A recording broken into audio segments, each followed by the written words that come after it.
प्रश्न पूरी तरह तर्कसंगत है कि अगर किसी व्यक्ति को भीतर से बुरा बुरा करने का मन होता है तो क्या वो उसका स्वधर्म है, और अगर स्वधर्म है तो क्या उसे ऐसा ही करने की इजाज़त दे दी जानी चाहिए और उसे वैसा ही करते रहना चाहिए।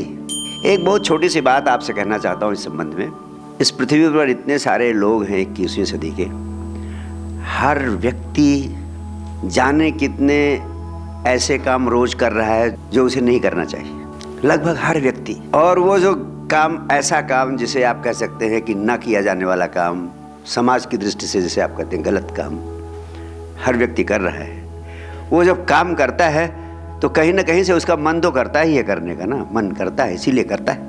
आप भी जाने कितने काम ऐसे करते होंगे जो आपको नहीं करना चाहिए, तो क्या वो आपका स्वभाव हो गया?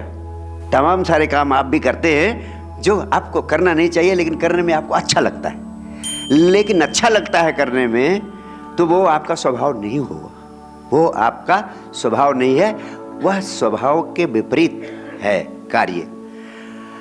जिन्होंने जाना, जिन्होंने स्वयं को, आत्मा को, परमात्मा को अनुभव किया, सारे संबुद्ध पुरुषों का कहना है कि मूल रूप से हमारा स्वभाव आनंदमयी है। मूल रूप से हम सब शुद्ध चैतन्य हैं, प्योर कॉन्शियसनेस।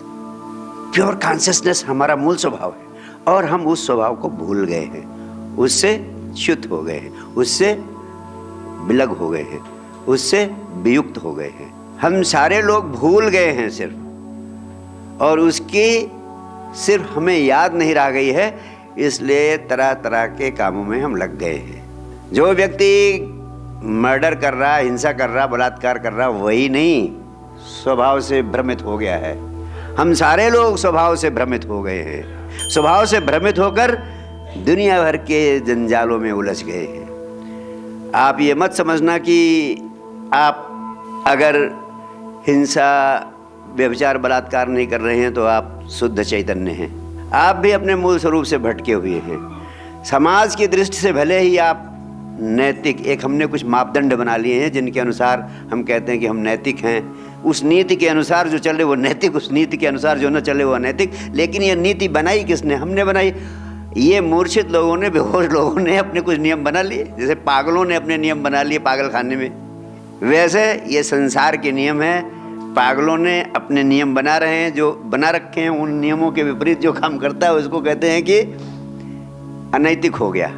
लेकिन एब्सोल्यूट, निरपेक्ष दृष्टि से, एब्सोल्यूट टर्म्स में कोई भी नीति कोई अर्थ नहीं रखती है, सब निरर्थक है, सब व्यर्थ की है।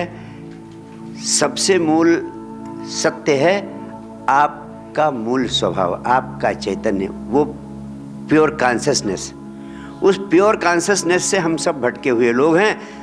कोई ज़्यादा भटका हुआ है, कोई कम भटका हुआ है, कोई नीति नियमों के अनुरूप चल रहा है, कोई नीति नियमों के अनुरूप कम चल रहा है, कोई बहुत कम नीति नियमों के अनुरूप चल रहा है। लेकिन सब पागल खाने के लोग हैं। कोई थोड़ा कम पागल है, कोई थोड़ा ज़्यादा पागल है। आप थोड़ा कम पागल हैं तो ज़्यादा पागलों को आप हे दृष्टि से देखते हैं। बस इतना ही अंतर है, केवल डिग्री का फर्क है। और मेरा तो कहना है कि मूल स्वभाव में आने के लिए, इसीलिए एक ही विधि, एक ही उपाय आज तक पैदा हुआ इस पृथ्वी पर, वह है ध्यान।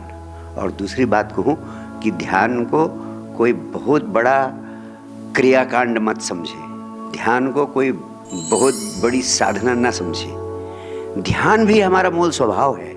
ध्यानस्थ होना यानी अपने मूल स्वभाव में स्थित होना, ये ध्यान है। और मूल स्वभाव से भटक गए हैं यानी ध्यान के विपरीत हो गए। मूल स्वभाव के अनुरूप, मूल स्वभाव में स्थित होना, स्वयं में स्थित होना ही तो ध्यान है।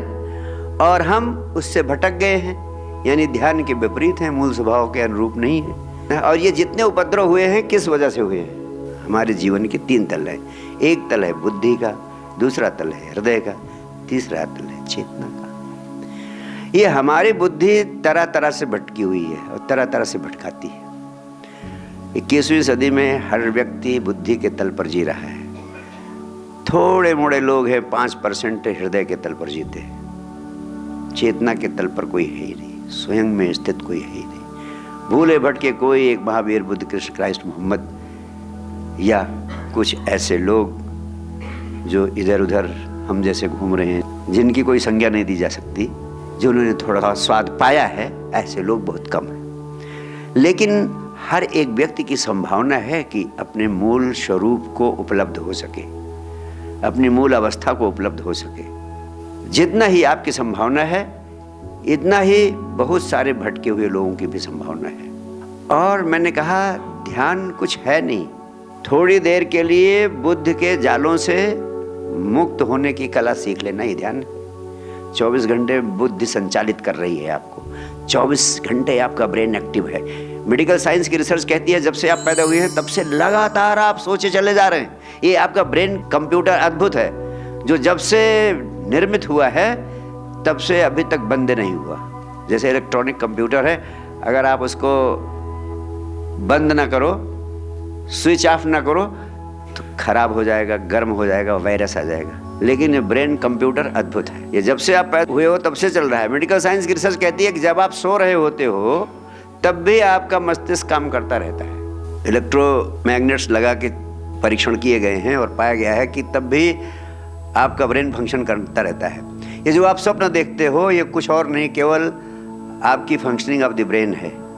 आपका माइंड काम करता रहता है।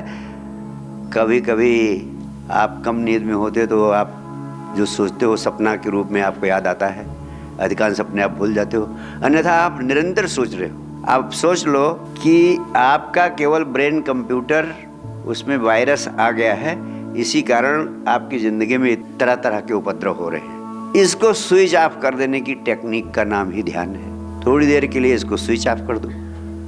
और स्विच ऑफ करने का तरीका क्या है? स्विच ऑफ करने का एक ही तरीका है, थोड़ा देर, जैसे अभी आप थिरक रहे थे, थोड़ी देर 5 मिनट आप थिरकते रहे, नृत्य गीत संगीत में डूब गए। जितनी देर आप नृत्य गीत संगीत में डूब गए थे उतनी देर बुद्धि काम कर रही थी? नहीं कर रही थी। इसीलिए नृत्य गीत संगीत को अध्यात्म का अंग बनाया गया, अध्यात्म के वैज्ञानिकों के द्वारा, ताकि थोड़ी देर तुम बुद्धि से उतरो। उतनी देर के लिए उसको स्विच ऑफ कर दो। जितनी देर एक नर्तक गहनता से नृत्य करता है वो बुद्धि के जाल से मुक्त रहता है। जितनी देर एक संगीतज्ञ संगीत में डूब जाता है उतनी देर बुद्धि के जालों से मुक्त हो जाता है। तो सिर्फ आपकी क्षमता इतनी हो जाए किसी भी तरीके से कि बुद्धि को जब चाहो तब यूज करो और जब चाहो तो उतार दो। जैसे जब घर में घुसते हो तो जूते बाहर उतार देते हो, वैसे जब घर में घुसो तब बुद्धि की जरूरत क्या है भीतर ले जाने की? वहीं बाहर उतार दो और भीतर प्रवेश कर जाओ। जब तक घर में रहो थोड़ा चारों तरफ अपनी चेतना को उन्मुक्त कर दो, हृदय से जियो। कभी एक दिन ऐसा अनुभव करो जब पत्नी के साथ हो तो सिर्फ हृदय से जियो, बुद्धि मत लगाओ, छोड़ दो अपने को उसके हाथों में। जब घर से बाहर जाओ फिर जूते पहन लेते हो फिर पहन लो जूते, जाओ अपनी दुनिया की व्यवसाय करो, सारा बिजनेस करो, सारे व्यापार करो। लेकिन तुम्हारी विडंबना यही है, दुर्भाग्य यही है कि 24 घंटे तुम उसको टांगे रहते हो और यही कारण है कि वो तुम्हारा डिक्टेटर बन जाती है, तुम उसके गुलाम बन जाते हो। तुम्हारे भीतर इतनी क्षमता हो जाए कि तुम जब चाहो तब बुद्धि का प्रयोग करो और जब चाहो तो ना करो। हृदय से जियो, चेतना से जियो, तब तुम अपने मालिक बन जाओगे, तभी तुम स्वामी बन जाओगे, तभी तुम सच्चे साक्षी बन जाओगे। और जब ये बनोगे तो ये जो नहीं होना चाहिए, सारा पागलपन जिसकी आप चर्चा कर रहे हैं, वो सारा पागलपन अपने आप छूट जाएगा। मैं तो एक औषधि दे रहा हूं, महा औषधि। बीमारी अनेक, इलाज एक। उस इलाज का नाम है ध्यान, ध्यान, ध्यान। Thank you.